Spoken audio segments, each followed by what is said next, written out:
வெண்டைக்காயில் 10 நிமிஷத்தில் செய்யக்கூடிய வெண்டைக்காய் புளிச்சேரி, அதுவும் கேரளா ஸ்டைலில் எப்படி செய்யலாங்கிறத குயிக்காக பார்த்துடலாங்களா?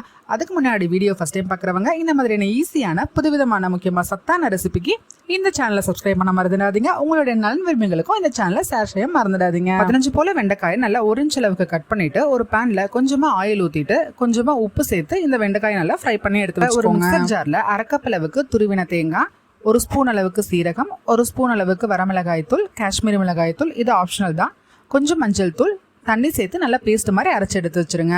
1 கப் அளவுக்கு கெட்டி தயிரையும் இந்த அளவுக்கு கையில் நல்லா கடைஞ்சி எடுத்து வச்சுக்கோங்க. ஒரு பேனில் அரைச்சி வச்ச பேஸ்ட்டை எடுத்து கொட்டி தேவையான அளவுக்கு தண்ணி ஊற்றிடுங்க. உங்களுக்கு கெட்டியாக வேணும்னா தண்ணியோட அளவை கம்மி பண்ணிக்கோங்க. இது நல்லா கொதித்ததும் நம்ம கடைஞ்சி வச்ச தயிரையும் எடுத்து இதில் கொட்டி ஒரு 2 நிமிஷம் கழித்து ஃப்ரை பண்ணி வச்ச வெண்டைக்காயை எடுத்து கொட்டி ஒரு 3 நிமிஷம் கழித்து இறக்குனிங்கன்னா நம்மளுடைய சுவையான கேரளா ஸ்டைலில் வெண்டைக்காய் புளிச்சேரி ரெடி ஆகிடும்.